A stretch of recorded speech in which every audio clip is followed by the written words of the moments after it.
Alright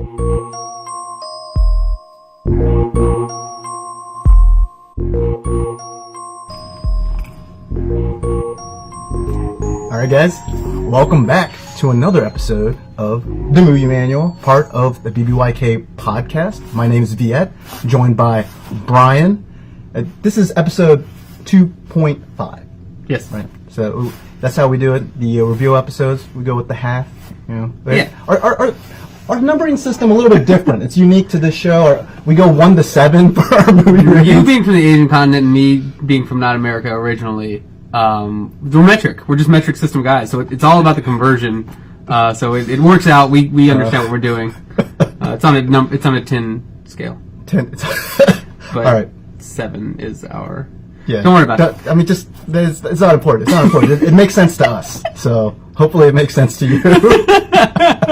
We should have like a translation, like some kind of way for it to like translate back. Anyway. Can we subtitle it also while we're doing translations into like Spanish? Yes. Let's do subtitles. Yeah. We need to do that. No hablo español. Neither do I. Really?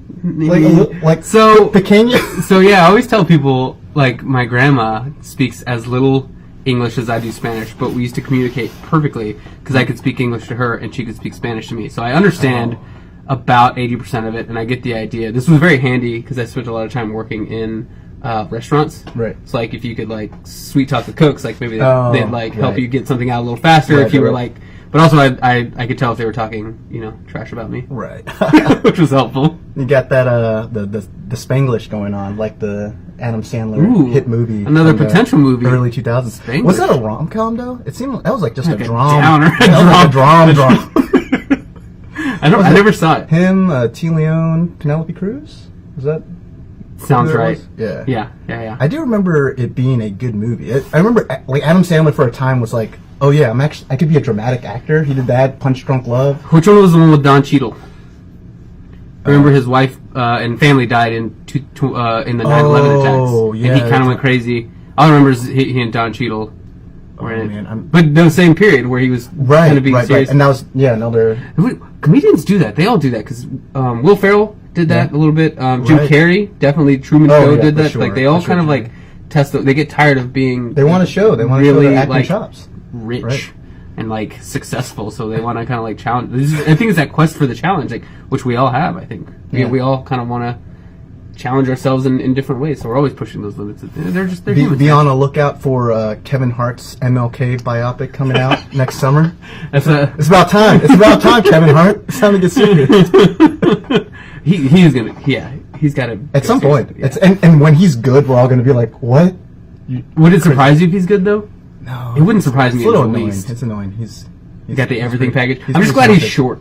I think that's like that's like the saving grace. Because there's like these guys like Troy Aikman is one of these guys who was like really tall, really good looking, really athletic, went to like greatest colleges, was the #1 draft pick, won 3 Super Bowls, like retired, and then just decided to be like the best broadcaster. Yeah. It's like, well, do you fail? Like, are you from this planet? So there are people that get the everything package. Yeah. That's compliments of my friend Barry McCain. He talks about people that have the everything package. Yeah, I bet his podcast sucks, though. Troy Aikman's, not Barry's. I'm sure Barry crushes it if he had a podcast. It would be based on like Jeopardy. He's very. You better watch this thing, Barry. If you're like, or somebody better tell you to watch this. Yeah. Also, sad news about Trebek. This is going all over the place. It is. All right, let's get on task. We are here to reveal the movie of the month. So it was between You've Got Mail and How to Lose a Guy in 10 Days. Closest ever. It was the closest ever. Katie DeFusco, your vote is what tipped the balance. So like strategic voting, if you were doing that, you were watching it going back and forth. You got it in, I think, with like an hour to go before the last vote at 10 p.m. And you decided it. So the winner was You've Got Mail. You've Got Mail. Nice. That was so close. It was like down to the wire. I think it sat at 50%. Yeah, it was one vote, which was really incredible. It was good to see the turnout, and like, I don't know, I was a little downer about it. I voted for the other. I wanted to see How to Lose a Guy in 10 Days, but it makes you for the next reveal or the next vote that we have. it will stick around because we're doing Survivor style. Yeah, so it'll be the incumbent. So How to Lose a Guy in 10 Days will stay on, like you said, Survivor style. Now, the thing about it is you only get to survive 1 week. Yeah, so 2 strikes and you're out. Yeah, so if... Yeah, another weird thing about math. We don't do math. We're the Ralph Wiggum of mathing.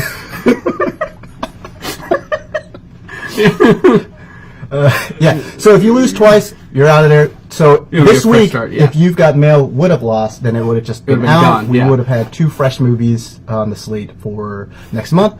But fortunately, You've Got Mail was triumphant. Now, here's a little backstory. We were out and we were talking about how we were going to come up with or what movie we were going to do for next month, and I was talking about this article I saw in an in-flight magazine because I was that bored and I couldn't sleep. So I was reading this article, and it was pretty cool because it was on point. We're doing rom-coms, and they were saying that rom-coms are having sort of a renaissance, and that they used to be huge. They were considered blockbuster vehicles in the 90s and early 2000s, and then I said, really, or at least the thesis of this article was that Matthew McConaughey kind of killed that trend. And Bryan said, "Oh no! Because this is a family-friendly podcast. We were drinking. We were watching some MMA. I had a lot of high tea. Not to poop on your theory, but How to Lose a Guy in 10 Days was incredible. So I went back and I looked at it because I was like, all right. So he remembers that, and like.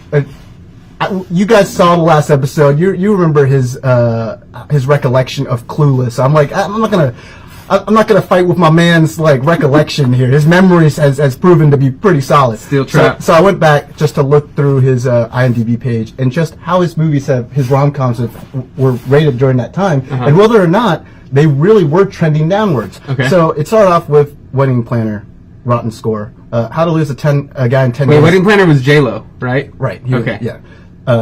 Rotten score. Let's see here. Failure to Launch. Rotten score. Oh, Failure to Launch was also good. That was Sarah Jessica Parker. Fool's Gold. Rotten. Who is that?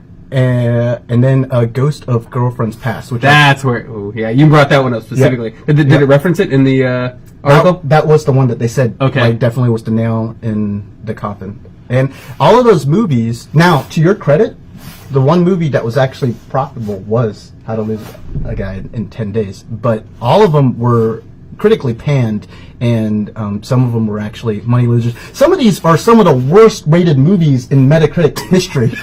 Like, if you want to go for a wild ride, go check out Matthew McConaughey's IMDb. Like season 2 Matthew McConaughey movie. Like just up and down. This a roller coaster ride of a career. I can see Lincoln Lawyer. What does it give that? I like that a lot. Lincoln Lawyer was high, 84%. All right. But he also was the star and produced Surfer Dude, 0%. It's like one of the lowest rated movies of all time. I've never heard of it. But, he has a lot of winners in here. Mud, Wolf on Wall Street, which is kind of weird to say he starred in because, he was in an iconic scene. Yeah, it had that, that was, It was his version of Alec Baldwin's Coffees for Closers. Like, everyone remembers that scene, but that was really Alec Baldwin's only scene in that movie. Yeah. So everyone remembers the but really, that was Matthew McConaughey's only scene in the movie. Same with Ben Affleck in the Giovanni Ribisi movie. Boiler Room. Did you ever see Boiler Room? Mm-mm. Oh, well, if you do, go watch. If you don't, go watch the Ben Affleck. He's not in that movie at all, but he's a big wig at this, they call it a chop shop. Basically, they're selling bad stocks to people. They inflate them, sell out from under it. I don't really know how it works. I'm really bad at math. But he has this, moment where he's basically given his Alec Baldwin speech. And I think if you watch financial movies, that's a trope in it, right? Because there was also because in Boiler Room, they're actually watching the Michael Douglas movie. Oh, Greed is Good? Yeah, where he's given his version of that speech, and they're all quoting it too. So you gotta get your salespeople hyped, is what I've learned. You do. Copies for clothes. Yeah. No, it's good. It's good. You know what? That could be a future season. Just financial movies. Wolf on Wall Street. What was that one like? What was the Michael Douglas movie called? Greed? Was it just called? No. That's a little bit too on the nose. Yeah. I think. I can look it up. You have the internet. Speaking of which, the internet. Oh, that's right. Today, Wednesday. even though this is coming out Friday. Yeah, this will be coming out Friday. It's actually Tuesday. Tuesday is the birthday of the internet. Yeah, March the 12th. Invented by Al Gore. Correct? Google, that checks out. Yes. Yeah.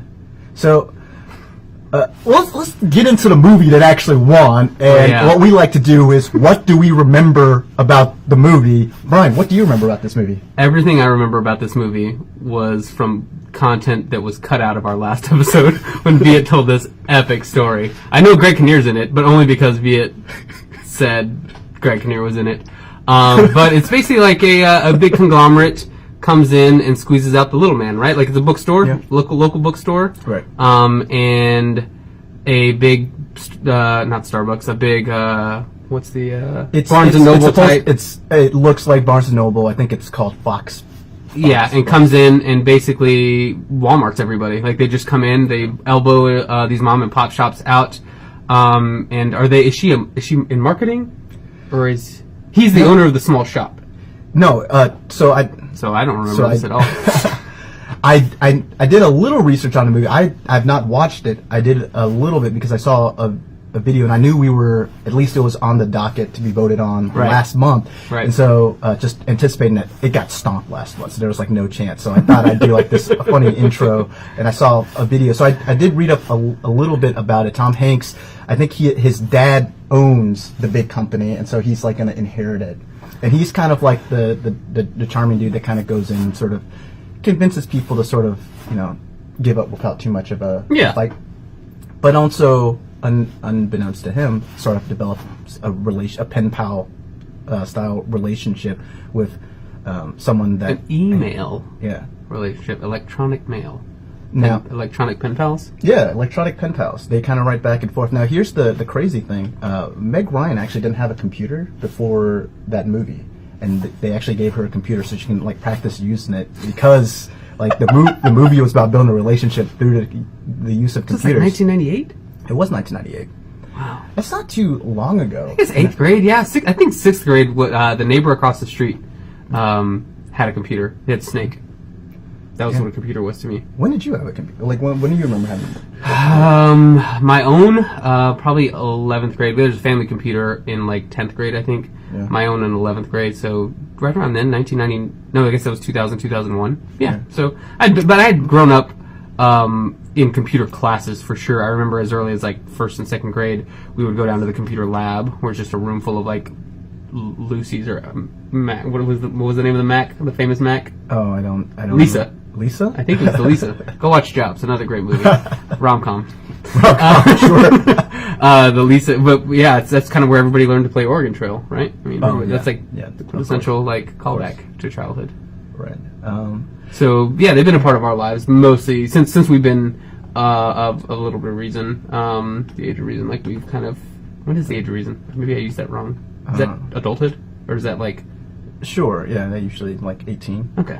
So well before the age of reason, I was, messing around with computers and sort of comfortable with them. Right. Yeah, I remember like my dad kind of surprised us all and got like a Hewlett Packard, which like was probably like the cheapest computer or whatever like you could get, but it was for us it was like, oh my gosh, that thing was incredible. And I do remember the modem sounds and the 10-minute process that it took to get onto the internet. And it's kind of funny because I remember at that time when that movie came out, and surely through, at least from my high school and even into college, AOL was kind of like a big thing because it was one of the first programs that utilized instant messenger and kind of tapped into that market as like people want to like communicate like this. And they tapped into that market, and it was kind of like the precursor to like text messages, and then from there, we have like Twitter, where it's just we kind of throw out like text message style things into like this massive, it's almost like Twitter's almost like kind of yelling into a giant room with a bunch of strangers. For us, not with us with 5,000 followers. Right. Like you at least have people walking by. You're like, well, you're doing it into a street in a small town at least, so there's people walking by. Unless you're like a celebrity, you have like a conduit, and it's you're kind of connecting more. And not to say that you can't actually make connections on Twitter. At least it feels like a lot of times it's just a bunch of people. If you do, it's also in a small. The only place I've done it has been revolving around a particular thing. So there's not people that follow you because you're you, unless you're a celebrity. But there are people that I've picked up because I've, in this season, started watching more basketball games because the Mavericks have gotten good. But I've started following people, and they've started following me because we kind of all basically watch the game. So it's what you're saying, though, is like, that's the common thing that's bringing us together. So it's basically like, still like texting with friends. It's just other people can kind of read them. Right. Right? Yeah. Yeah, and I think, to me, and we're about to, I think since both of us didn't watch it, we thought it'd be cool to watch the trailer, kind of give you guys a quick reaction on that.